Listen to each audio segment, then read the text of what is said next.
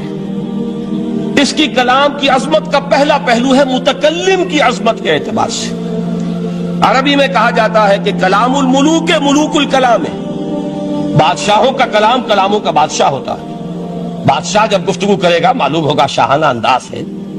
ایک کوئی بھکاری گفتگو کرے گا یا کوئی کجرا گفتگو کرے گا, سبزی فروش کرے گا, کوئی مچھلی فروش کرے گا, ہر ایک کا پتہ چل جائے گا کہ کون بولا. وہ جس کو کہتے ہیں کہ تانت بازی راگ پایا. دو جملے کوئی شخص بولے گا پتہ چل جائے گا کتنے پانی میں ہے, اس کے علم کا, فضل کا, تہذیب کا, تمدن کا کیا معیار ہے. اس لیے کہ کلام جو ہے در حقیقت متکلم کی پوری شخصیت کی عکاسی کرتا ہے. اس کا مقام کیا ہے, اس کا مرتبہ کیا ہے, اس کے ذہن کی بلندی کیا ہے, اس کے فکر کی گہرائی کیا ہے, اس کے افق ذہنی کی وسعت کیا ہے, اس سب کا اندازہ ہوگا کلام سے. تو اب یہ کلام ہے اللہ کا. معلوم ہوا کہ اللہ کی صفات کا ایک کامل عکس قرآن مجید میں موجود ہے. یہ بات سمجھیے. اس کو قرآن نے کس طرح بیان کیا؟ یہ وہ لطیف حقائق ہیں جن کے لیے قرآن مجید تمثیل کا پیرایا اختیار کرتا ہے. اب سورہ حشر کی تمثیل کیا ہے؟ لو انزلنا هذا القرآن على جبل, اگر ہم نے اس قرآن کو کسی پہاڑ پر اتار دیا ہوتا, لرأيته خاشعا متصدعا من خشیت اللہ, تم دیکھتے اس پہاڑ کو کہ اللہ کی خشیت سے دب جاتا اور پھٹ جاتا. وَتِلْكَ الْأَمْثَالُ نَضْرِبُهَا لِلنَّاسِ لَعَلَّهُمْ يَتَفَكَّرُونَ. اور یہ مثالیں ہیں جو ہم لوگوں کے لیے بیان کرتے ہیں تاکہ وہ تفکر سے کام لیں, غور و فکر کریں. اگر میں اور آپ قرآن کی عظمت سے واقف نہیں ہوں گے, اس بات کو نوٹ کر لیجئے, تو میں اور آپ اپنا وقت کیسے صرف کریں گے اس کے لیے؟ انسان کا ایٹیٹیوڈ بڑا یوٹیلیٹیرین ہے آج کے انسان کا خاص طور پر. وہ کسی ایسے ہی کام کے لیے وقت لگائے گا جس میں اس کے لیے فائدہ ہو, اور اس فائدے کی چیز اگر نہیں ہے تو اس کی طرف متوجہ نہیں ہوگا. اگر قرآن مجید کی عظمت کا ہمیں ادراک ہو جائے تو ہم اپنا پورا وقت اس کے لیے وقف کر دیں گے, اس کو سمجھیں گے, اس کی گہرائیوں میں غوطہ زنی کریں گے. جیسے اقبال نے کہا کہ قرآن میں ہو غوطہ زن اے مرد مسلمان. لیکن اگر یہ کہ اس کی عظمت کا ادراک نہ ہوا تو بس یہ کہ کبھی اتفاق ہو گیا کہ کھول لیا اور اس کو پڑھ لیا, پڑھ بھی لیا بغیر سمجھے, اور اس کا ثواب کسی اور کو پہنچا دیا. وہ آج حصول ثواب بھی نہیں رہا, ایصال ثواب ہی رہ گیا. ورنہ یہ کہ بہرحال علامہ اقبال نے جو اس پر پھپتی چست کی ہے کہ بآیا تشترا کارے جزی نیست کے از یاسین او آساں بمیری. اس قرآن کی عظیم آیات سے اے مسلمان آج تیرا سروکار صرف اتنا رہ گیا ہے کہ کوئی شخص مر رہا ہو, عالم نزا میں ہو, تو اس کو یاسین سنا کر اس کی جان جلدی سے نکال دو, آسانی سے نکل جائے. بس یہ سروکار رہ گیا. میں یہ نہیں کہتا کہ نہ پڑھی جائے, حضور نے فرمایا ہے پڑھنی چاہیے, لیکن صرف یہ نہیں ہے اس کا مصرف. یہ تو انسانی زندگی کی رہنما کتاب بن کر نازل ہوئی ہے. اس کے اوپر اس اعتبار سے توجہ تم نہیں کر رہے ہو, بلکہ تمہاری اس کے ساتھ جو ہے دلچسپی صرف اتنی رہ گئی ہے. تو پہلی بات یہ کہ یہ سمجھیے کہ قرآن نے یہ تمثیل اختیار کی اپنے عظمت کے بیان کے لیے. اگر ہم نے اس قرآن کو پہاڑ پر اتار دیا ہوتا تو تم دیکھتے کہ وہ پھٹ جاتا اور دب جاتا. اب اس کو سمجھیے, القرآن یفسر بعضہ بعضا, قرآن کا ایک حصہ دوسرے حصے کی تفسیر کرتا ہے. سورہ اعراف میں واقع آیا ہے کہ حضرت موسیٰ علیہ السلام کا آپ کو معلوم ہے کہ کوہ طور پر اللہ تعالیٰ سے ہم کلامی کا شرف حاصل کرتے تھے. گفتگو ہو رہی ہے لیکن اللہ نظر نہیں آ رہا. اب اس کو اپنے اوپر طاری کیجئے کہ صاف سامنے آتے بھی نہیں, صاف چھپتے بھی نہیں. یہ جو صورتحال تھی کہ اگر کسی کی آپ آواز سن رہے ہیں, کلام سن رہے ہیں, سامنے نہیں آ رہا, تو آپ کے دل میں خواہش پیدا ہوگی کہ ذرا سا یہ پردہ بھی اٹھا دیا جائے, مجھے دیدار بھی حاصل ہو جائے. لہذا سورہ اعراف میں ہے جب کئی بار یہ شرف ہم کلامی حاصل ہوا اللہ سے, تو حضرت موسیٰ علیہ السلام نے بڑی ہمت سے کام لیا, بڑی جرت کی, درخواست کر دی, رب ارینی انظر الیک. یہ جو پردہ بیچ میں حائل کیا ہوا ہے پروردگار, تو میرا شوق دیکھ, میرا اشتیاق دیکھ, تو مجھے ذرا دیدار بھی عطا ہو جائے. اس پر کیا بات کہی گئی؟ لن ترانی, موسیٰ تم مجھے ہرگز نہیں دیکھ سکتے, تم اس جسد ظاہری کے ساتھ, اس جسد مادی کے ساتھ, ان عنصری آنکھوں سے میرا دیدار نہیں کر سکتے. ولیکن انظر الی الجبل, دیکھو ہم تمہیں ایک مثال دیے دیتے, ذرا اس پہاڑ کی طرف دیکھو, ہم اپنی ایک تجلی اس پر ڈالیں گے. فَإِنِ اسْتَقَرَّ مَكَانَهُ فَسَوْفَ تَرَانِي, اگر وہ پہاڑ ہماری تجلی کو جھیل جائے، تحمل کر لے، تو تم بھی سوچنا کہ شاید ہمیں دیکھ سکو۔ اس کے بعد ہوا کیا؟ فلما تجلی ربہ للجبل جعلہ دکا وخر موسیٰ صعقا۔ جب اللہ تعالیٰ نے پہاڑ پر اپنی ایک تجلی ڈالی تو وہ پہاڑ جو ہے پھٹ گیا، اور موسیٰ، اب دیکھیے براہ راست تجلی موسیٰ پر نہیں ہے، یہ انڈائریکٹ مشاہدہ ہے تجلی ربانی کا کہ جو پہاڑ پر ہوئی ہے، اور پہاڑ کی جو کیفیت ہوئی ہے اس کے مشاہدے سے حضرت موسیٰ بے ہوش ہو کر گر گئے۔ وَصَعِقَ مُوسَىٰ خَرَّ مُوسَىٰ صَعِقًا۔ یہ ہے وہ مثال جو یہاں دی ہے قرآن کے لیے۔ لَوْ أَنزَلْنَا هَذَا الْقُرْآنَ عَلَىٰ جَبَلٍ لَرَأَيْتَهُ خَاشِعًا مُتَصَدِّعًا مِّنْ خَشْيَةِ اللَّهِ۔ نتیجہ کیا نکلا؟ انفر کیجئے، استدلال، استنتاج۔ نتیجہ یہ نکلا کہ جو تاثیر تجلی ذات ربانی کی ہے وہی تاثیر کلام ربانی کی ہے، صرف یہ ہے کہ ہمیں اس کا شعور نہیں، ہمیں اس کا ادراک نہیں۔ یہ بالکل ذات کی تجلی کی جو تاثیر تھی وہی قرآن خود بیان کر رہا ہے کہ اس کلام ربانی کی۔ اس کو بھی علامہ اقبال نے خوب کہا ہے، فاش گویم آنچ در دل مزمرست، صاف کہہ دیتا ہوں جو کچھ میرے دل میں ہے، این کتابیں نیست چیزیں دیگرست۔ اسے کتاب نہ سمجھ بیٹھنا قرآن کو، یہ کتاب نہیں ہے، کچھ اور ہے۔ کچھ اور کیا ہے؟ مثل حق پنہاؤ ہم پیداستو، زندہ پائندہ گویاستو۔ یہ تو جیسے اللہ تعالیٰ کی ذات ہے، مثل حق، ذات حق سبحانہ و تعالیٰ کی طرح یہ زندہ ہے، پائندہ ہے۔ مثل حق، پائندہ گویاستو، یہ جو ہے زندہ ہے، یہ متکلم ہے، کلام نہیں ہے۔ کل صفات ربانیہ جو ہیں ظاہر اور باطن، مثل حق پنہاؤ، ظاہر و پنہا، اور حی و قیوم جیسے اللہ کی ذات ہے، وہی صفات اس کلام کی ہیں۔ اور اس کے بعد وہ شعر آیا تھا جو میں پہلے سنا چکا ہوں، چون بجاں در رفت جاں دیگر شود۔ جب یہ قرآن کسی انسان کے اندر سرایت کر جاتا ہے، اس کے دل پر نازل ہوتا ہے۔ دیکھیے یہ الفاظ آپ کو کہیں اور نہیں ملیں گے۔ میرے نزدیک جہاں علامہ اقبال اس دور میں قرآن کی عظمت کا سب سے بڑا ثبوت ہے، وہاں عظمت قرآنی کے سب سے زیادہ واقف اور اس کا سب سے زیادہ شعور رکھنے والے بھی علامہ اقبال۔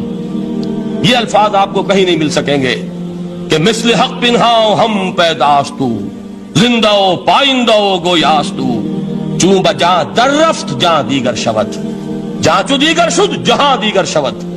جب یہ انسانوں کے اندر سرایت کر جاتا ہے، ان کے اندر ایک انقلاب آ جاتا ہے، اور یہ اندر کا انقلاب ہے جو ایک عالمی انقلاب کا پیش خیمہ بنتا ہے۔ آپ آرڈیننس کے ذریعے سے نمازیں پڑھوائیں گے تو پھر نماز وہی پڑھی جائے گی جو آفس ٹائم میں آئے گی، باقی اور کیوں پڑھیں گے؟ وہ تو آرڈیننس کے ذریعے سے پڑھائی جا رہی ہے نا۔ اس کا حشر تو وہ ہوگا جو ہمارے ہاں دیکھا جا چکا ہے۔ اور اس وقت بھی، اس زمانے میں نے یہ سنا ایک جگہ کہ کلاس 4 امپلائیز جو ہیں، وہ شروع میں جب آرڈیننس نافذ ہوا تھا ہمارے ہاں تو دفتروں میں بڑا اہتمام ہوا، آفیسرز نے خاص طور پر بڑے اہتمام سے ظہر کی نماز پڑھنی شروع کی، لیکن مجھے بتایا گیا کہ کلاس ایک گزارش ہے، اگر آپ ہمارے چینل پر نئے ہیں تو سبسکرائب ضرور کریں، اور ڈاکٹر اسرار احمد رحمت اللہ علیہ کے لیے سورہ فاتحہ پڑھ کر کامنٹ میں آمین لکھنا نہ بھولیں۔ شکریہ۔ 4 امپلائیز جو ہیں ہمارے، یہ ڈرائیورز ہیں، پینز ہیں، یہ کھڑے ہنستے رہتے ہیں، شریک نہیں ہوتے۔ میں نے ان سے کہا وہ اس لیے کہ انہیں معلوم ہے کہ آپ بھی تو یہی پڑھ رہے ہیں صرف نماز، باقی آپ کے ڈرائیور سے اور آپ کے خانسامہ سے یہ بات چھپی ہوئی نہیں ہے کہ عصر آپ نے بھی نہیں پڑھنی، یہ صرف زور ہے جو آپ پڑھ رہے ہیں۔ تو یہ اصل میں اندر کا انقلاب جب تک نہ آئے، باہر کا ٹھوسا ہوا انقلاب، وہ تو جب پریشر ہٹ جائے گا تبدیلی ختم ہو جائے گا۔ چون بجاں در رفت جہاں دیگر شود، اندر انقلاب آئے، جب اندر تبدیلی ہو جائے گی اب انسان کا پورا وجود بدلے گا، پھر اس کے اندر سے تبدیلی جو ہے وہ ابھرے گی، اسے کسی خارجی دباؤ کی ضرورت نہیں ہوگی۔ جہاں جو دیگر شد جہاں دیگر شود۔ اور جب انسانی شخصیتوں کے اندر یہ انقلاب اندر سے آتا ہے تو پھر وہ عالمی انقلاب بنتا ہے، جیسے کہ محمد رسول اللہ کا انقلاب۔ واقعہ یہ ہے کہ اگر جوش کانسپیریسی، عبداللہ ابن سبا کی سازش اگر کامیاب نہ ہو گئی ہوتی اور مسلمانوں کے اندر آپس کا اختلاف اور سر پھٹول نہ ہو جاتا، جو حضرت عثمان کی شہادت، پھر حضرت علی کی شہادت رضی اللہ تعالی عنہما، اور حضرت علی کی دوران خلافت یہ آپس کے جو جنگیں ہوئی، جنگ جمل، جنگ صفین، جنگ نہروان، اگر یہ نہ ہوئی ہوتی تو جس جس سپیڈ کے ساتھ اور رفتار کے ساتھ انقلاب محمدی کی توسیع ہو رہی تھی علی صاحب الصلاۃ والسلام، کوئی طاقت دنیا میں نہیں تھی۔ اقبال نے اس کا بھی نقشہ کھینچا ہے کہ تھمتا نہ تھا کسی سے سیل رواں ہمارا، وہ سیل رواں تھا، کوئی روکنے والا نہیں تھا۔ انٹرنل سیبوٹاج وہ ہے کہ جس نے اس انقلاب کا راستہ روکا۔ تو واقعہ یہ ہے کہ وہ اندرونی انقلاب حضور نے برپا کیا قرآن کے ذریعے صحابہ میں، اندر سے جو انقلاب تھا اس نے عرب میں ایک انقلاب کی شکل اختیار کی، اور یہ انقلاب جو ہے اتنی اپنے اندر قوت رکھتا تھا، اتنی پوٹینشیلٹی تھی اس کی کہ وہ 20 برس کے اندر کہاں آکسس دریائے جیہوں، کہاں اٹلانٹک، تصور تو کی تاریخ میں اس سے پہلے اتنی بڑی کوئی مملکت قائم ہوئی نہیں، کہاں یمن اور کہاں ایشیا کوچک، ایشیا مائنر ٹرکی، یہاں سے وہاں اور وہاں سے یہاں، اتنی عظیم مملکت حضرت عثمان رضی اللہ تعالیٰ عنہ کے خلافت میں ہو چکی تھی۔ یہ بات اگر یہ چلتا معاملہ آگے تو کوئی قوت اب نہیں رہی تھی، سلطنت روما ختم ہو چکی تھی، سلطنت کسرا ختم ہو چکی تھی، پرخچے اڑ گئے تھے، اب کون سی طاقت رہ گئی تھی جو سیلاب کا راستہ روکتی؟ یہ وہ یہودی سازش ہے جس نے اندر سے سیبوٹاج کیا۔ بہرحال یہ ہے انقلاب محمدی کا طریقہ، اندر سے تبدیلی۔ اسی کو علامہ اقبال نے کہا ہے، تیرے ضمیر پہ جب تک نہ ہو نزول کتاب، گرہ کشا ہے نہ راضی نہ صاحب کشاف۔ یہ قرآن اب بھی تم ایسے محسوس کرو کہ جیسے تمہارے دل پر نازل ہو رہا ہے۔ اور مجھے یاد آیا امام ابن قیم رحمۃ اللہ علیہ، ان کا ایک بڑا پیارا جملہ ہے، وہ کہتے ہیں قرآن کے بعض پڑھنے والے ایسے ہیں کہ جب وہ قرآن کو پڑھتے ہیں تو یوں محسوس کرتے ہیں کہ قرآن مصحف میں لکھا ہوا نہیں ہے، ان کے اپنے دل کے اوپر کندہ ہے، دل کے اوپر سے پڑھ رہے ہیں، یعنی اتنی کامل مطابقت وہ محسوس کرتے ہیں، اپنی فطرت، ہیومن نیچر اور قرآن کے اندر اتنی مطابقت ہے، اس طرح وہ ٹیلی کرتے ہیں ایک دوسرے کے ساتھ کہ محسوس ہوتا ہے کہ وہ کتاب ان صفحات میں لکھی ہوئی نہیں ہے بلکہ لوح قلب پر لکھی ہوئی ہے کہ جہاں سے وہ انسان اسے پڑھ رہا۔ تو پہلی بات تو قرآن مجید کی آیت کے حوالے سے اس پہلو سے ہمارے سامنے آئی کہ جو تاثیر ہے ذات ربانی کی تجلی کی، وہی تاثیر ہے اس قرآن مجید کی، بشرطے کہ ہمارے دل جو ہیں وہ کچھ اپنے اندر اس استعداد اور صلاحیت کو پیدا کر لیں۔ دوسرا مقام ہے سورہ یونس کا۔ اب کسی کلام کی عظمت کا دوسرا پہلو ہو سکتا ہے اس کی افادیت کے اعتبار سے، اس سے فائدہ کیا ہوگا نوع انسانی کے لیے۔ دیکھیے 2 آیات، یہ عظیم خزانے ہیں عظمت قرآن کے۔ سورہ یونس میں یا ایھا الناس، اے لوگو، قد جاءتکم موعظۃ من ربکم وشفاء لما فی الصدور وہدی ورحمۃ للمؤمنین۔ 4 الفاظ نوٹ کر لیجئے۔ اے لوگو، آ گئی ہے تمہارے پاس وہ چیز تمہارے رب کی طرف سے جو موعظہ ہے۔ موعظہ کسے کہتے ہیں؟ نصیحت۔ اس بات کو ذرا سمجھ لیجئے، ترتیب کیا ہے۔ نصیحت اسے کہتے ہیں، جی رہا نہیں جا رہا، میں نے اس کی ترتیب بدلی ہوئی ہے۔ مجھے یاد دلایا ایک صاحب نے کہ سورہ رحمان کی ابتدائی آیات کا بیان تو رہ گیا، وہ رہا نہیں، میں نے پڑھا کسی اور ترتیب سے تھا، بیان کسی اور ترتیب سے کر رہا ہوں۔ پڑھنے میں 4، 2 اور 1، اور اب جو میں بیان کر رہا ہوں پہلے 1 آیت سورہ حشر کی جو بیان کی، اب 2 آیات ہیں سورہ یونس کی۔ لوگوں، تمہارے پاس آ گئی ہے تمہارے رب کی طرف سے موعظت، اور تمہارے سینوں کے اندر جو روگ ہیں ان کے لیے علاج۔ توجہ کیجئے گا، ہم نے قرآن کو کیا سمجھا ہے؟ صرف ایک مقدس کتاب، ایک حصول ثواب یا ایصال ثواب کا آلہ۔ قرآن ہے کیا؟ نمبر 1 موعظہ۔ موعظہ کسے کہتے ہیں؟ وعظ اسے کہتے ہیں وہ بات جس سے دل نرم ہو جائے، دل کے اندر گداز پیدا کرنے والی شے۔ وجہ کیا ہے؟ اعلیٰ سے اعلیٰ حکیمانہ بات کسی سے کہی جائے، دل سخت ہے، اثر نہیں ہوگا، ایک کرسٹ آ جاتا ہے انسان کے دل کے اوپر۔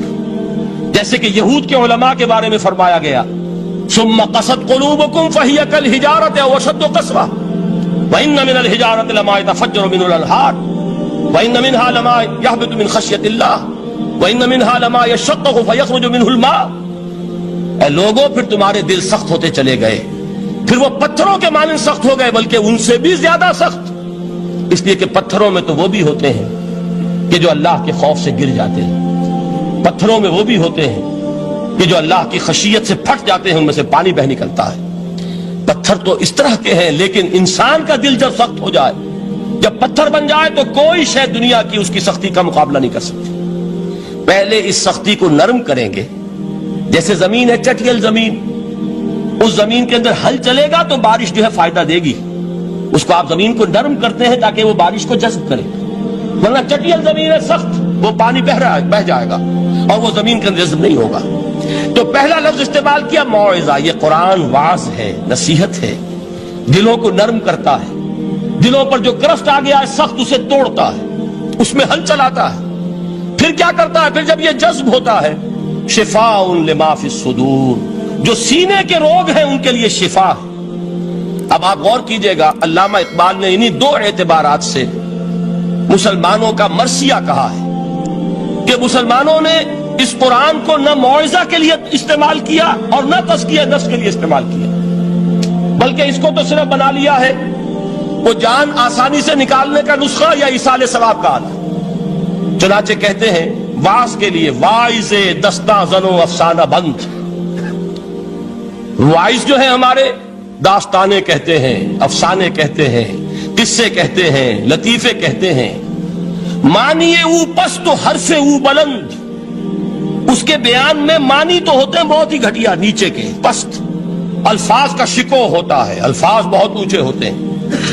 از خطیب و دیلمی گفتارے او با ضعیف و شاذ و مرسل کارے او، سارا باز و نصیحت جو ہو رہا ہے وہ ضعیف حدیثوں کے ذریعے سے، ضعیف روایات بخاری کی ہو، مسلم کی ہو، ترمذی کی ہو، ابن ماجہ کی ہو۔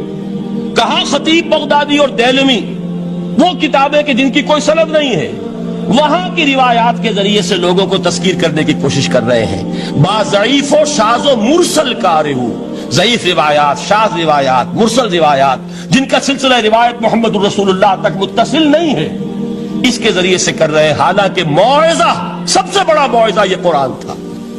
قرآن کہتا ہے خود فذکر بالقرآن من یخاف وعید، اے محمد صلی اللہ علیہ وسلم آپ اس قرآن کے ذریعے نصیحت کیجئے، یہ قرآن ہے جو دلوں کی سختی کو ختم کرے گا، گداز پیدا کرے گا۔ دوسری طرف علامہ اقبال کیا کہتے ہیں کہ جہاں تک ہمارے ہاں جو بھی تصوف کے معروف حلقے ہیں، صوفیاء حق کی بات نہیں کہہ رہا، وہاں قوالی ہو رہی ہوگی تو حال آ جائے گا، صوفی پشمینہ پوشے حال مست، از شراب نغمہ قوال مست، قوال سے جو کچھ مل رہا ہے، حال آ رہا ہے، مستی آ رہی ہے، کیف اور سرور حاصل ہو گیا ہے، صوفی پشمینہ پوش حال مست، از شراب نغمہ قوال مست۔ لیکن یہ کہ اس کی محفل میں درنمی سعادت بقرآن محفلش، اس کی محفل میں قرآن کا کہیں گزر نہیں ہے، جبکہ محمد الرسول اللہ صلی اللہ علیہ وسلم کی بھی ایک محفل ہوتی تھی، محفل سماع۔ وہ محفل سماع کیا تھی؟ حضور صحابہ سے فرمائش کر کر کے قرآن سنتے تھے۔ حضرت عبداللہ ابن مسعود رضی اللہ تعالیٰ عنہ کی روایت موجود ہے کہ مجھے ایک مرتبہ حکم دیا حضور نے کہ قرآن سناؤ۔ میں نے عرض کیا حضور آپ کو سناؤں؟ آپ پر تو نازل ہوا ہے۔ تو حضور نے فرمایا نہیں، مجھے کسی اور سے سن کر کچھ اور لطف حاصل ہوتا ہے۔ اب امتثال امر میں حضرت عبداللہ ابن مسعود رضی اللہ تعالیٰ عنہ نے سورہ نساء پڑھنی شروع کی۔ 41ویں آیت پر پہنچے، چشم تصور سے دیکھیے کہ حضور بھی تشریف فرما ہے، صحابہ کرام کی محفل ہے، اور صحابہ کیسے بیٹھا کرتے تھے ادب کے ساتھ۔ ایک روایت میں الفاظ آئے ایسے بیٹھتے تھے ساکت و صامت ہو کر، بالکل خاموش، سکون، ساکن اور ساکت اور صامت، کہ جیسے ان کے سروں پر پرندے بیٹھے ہیں کہ ذرا جنبش کریں گے تو پرندہ اڑ جائے گا، اس ادب کے ساتھ۔ تو وہ محفل جو ہے حضور صلی اللہ علیہ وسلم کی، اور ایک صحابی حضرت عبداللہ ابن مسعود گردن نیچی کیے ہوئے ہیں اور قرآن پڑھتے چلے جا رہے ہیں۔ جب اس آیت پر پہنچے فَكَيْفَ إِذَا جِئْنَا مِن كُلِّ أُمَّةٍ بِشَهِيدٍ وَجِئْنَا بِكَ عَلَى هَؤُلَاءِ شَهِيدًا، کیا ہوگا اس دن جس دن کہ ہم ہر امت پر ایک گواہ کھڑا کریں گے، اور اے نبی آپ کو گواہ بنا کر لائیں گے ان کے خلاف، آپ کو یہ ٹیسٹیفائی کرنا ہوگا کہ اللہ تیرا جو کلام میرے پاس آیا تھا میں نے پہنچا دیا تھا، اب ان کی ذمہ داری ہے، they are accountable, they are responsible۔ اس پر حضور نے فوراً فرمایا حسبک حسبک، بس کرو بس کرو۔ اور حضرت عبداللہ ابن مسعود فرماتے ہیں کہ میں نے جب نگاہ اٹھا کر دیکھا حضور کے آنکھوں سے آنسو روا تھے۔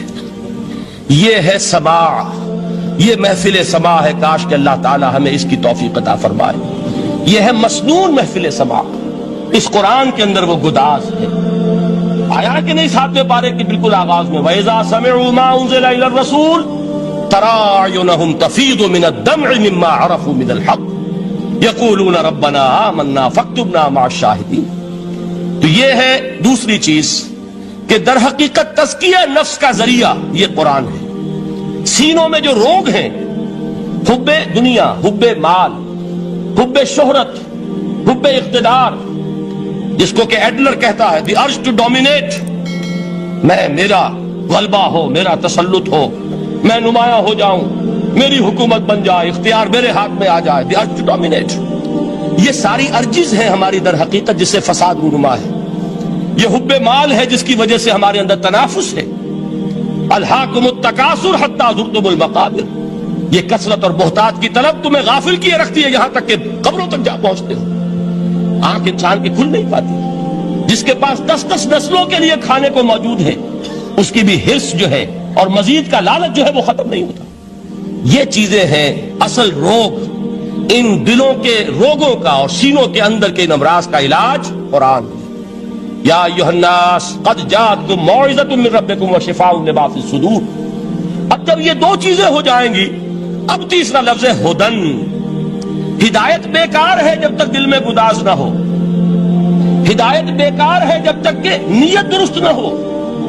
کوئی شخص بڑا عالم ہے لیکن اپنے علم کو اس نے ذریعہ بنایا ہے دنیا کمانے کا، تو در حقیقت یہ قرآن اس کے حق میں ہدایت نہیں ہے، اس کے حق میں عذاب خدا بندی کا ذریعہ بن رہا. حضور نے خود فرمایا القرآن حجت لک او علیک. یہ قرآن یا تمہارے حق میں حجت ہے یا تمہارے خلاف حجت بنے گا قرآن کے قیامت کے دن. اس لیے کہ ایک شخص اس کو دنیا کمانے کا ذریعہ بنا رہا ہے، ایک شخص اس کو شہرت کے حصول کا ذریعہ بنا رہا ہے، ایک شخص علم کو ذریعہ بنا رہا ہے دنیا میں نمایاں ہونے کا، اپنی تعریف کا. حضور نے فرمایا کہ قیامت کے دن سب سے پہلے 3 افراد کا معاملہ پیش ہوگا عدالت خدا بندی میں. ایک وہ جو بڑا عالم سمجھا جاتا تھا، اس سے بڑا علم پھیلا. دوسرا وہ جو بہت صاحب ثروت تھا، اس نے بہت خیرات کے کاموں میں پیسہ لگایا. تیسرا وہ جو دنیا میں شہید سمجھا جاتا تھا کہ اللہ کی راہ میں جنگ کرتے ہوئے جان دیا. اللہ ان تینوں سے جو اس کو نعمتیں دی تھی ان کا ذکر کر کے پوچھے گا کہ میں نے تمہیں یہ دیا، تمہیں یہ دیا، تمہیں یہ دیا، تم کیا کر کے لائے؟ وہ شہید کہے گا کہ اللہ میں نے تیری راہ میں جنگ کی اور اپنی جان دے دی تاکہ تو راضی ہو جائے. اللہ فرمائے گا کذبت، تو نے جھوٹ بولا. انک قد قاتلت لئن یقال جریء، تو نے تو یہ جنگ اس لیے کی تھی کہ کہا جائے کہ بڑا جری ہے، بڑا بہادر ہے. یہ لوگوں سے بہادری کے تمغے لینا تمہارا مقصود تھا. وقد قیل، وہ کہا جا چکا ہے، اب یہاں تمہارے لیے کچھ نہیں. اور فرشتوں کو حکم ہوگا اور وہ اوندے منہ اس کو گھسیٹتے ہوئے جہنم میں جھونک دیں. دنیا میں شہید سمجھا جا رہا ہے، آخرت میں جہنمی. یہی حال اس عالم کا ہوگا، یہی حال اس دولت مند کا ہوگا. تم نے یہ علم پھیلایا تھا کہ تمہارے علم کا چرچا ہو جائے، تمہاری شہرت ہو جائے، لوگ تمہاری دست بوسی کرنے لگے، لوگ تم سے جھک کر ملے. وہ دنیا میں ہو گیا، تمہارا مطلوب مل چکا، تمہارا مقصود حاصل ہو چکا، اب یہاں کچھ نہیں. تو جان لیجئے کہ جب تک دلوں کے روگ درست نہ ہوں، علم بیکار ہے، ہدایت قطعاً غیر مفید ہے. پہلے دلوں کا کرشٹ اترے، اس کی سختی دور ہو، یہ ہے موعظہ. دلوں کے اندر سے حب جا، حب دنیا، حب مال نکلے، یہ ہے تزکیہ. شفاء لما فی الصدور. اب ہدایت خدا بندی، اب راستہ آپ دیکھیں گے اور اس راستے پر چلیں گے. یہ ہدایت جو ہے دنیا میں، یہی آخرت میں رحمت کی شکل میں ظاہر ہوگی. جنہوں نے اس قرآن کی ہدایت سے فائدہ اس دنیا میں اٹھایا، آخرت میں رحمت خدا بندی کی بدلیاں ان پر سائے کریں. ایک حدیث میں تو باقاعدہ الفاظ آئے ہیں کہ سورہ بقرہ اور سورہ آل عمران یہ 2 بدلیوں کی صورت میں ظاہر ہوں گی میدان حشر میں، اور ان لوگوں پر سایہ کریں گی کہ جن کو ان سے بڑی محبت تھی. یہ 4 الفاظ نوٹ کر لیجئے اسی ترتیب کے ساتھ. یا ایھا الناس قد جاءتکم موعظۃ من ربکم وشفاء لما فی الصدور وہدی ورحمۃ للمؤمنین. قل بفضل اللہ وبرحمتہ، اے نبی کہہ دیجئے یہ اللہ کا بڑا فضل ہے، لوگوں سمجھو. اس کی بڑی رحمت کا ظہور ہوا ہے اس قرآن کی شکل میں. اس کی رحمت کا مظہر اتم قرآن ہے، اس کے فضل کا سب سے بڑا ثبوت قرآن ہے. فبذالک فلیفرحوا، اس پر انہیں خوشیاں منانی چاہیے. اترانا ہے تو اس پر اترائیں کہ اتنی بڑی دولت ہمارے پاس ہے، اتنا بڑا احسان ہے جو اللہ نے ہم پر کیا ہے. فبذالک فلیفرحوا هو خیر مما یجمعون. جو چیزیں یہ جمع کرنے کی فکر کر رہے ہیں ان سے کہیں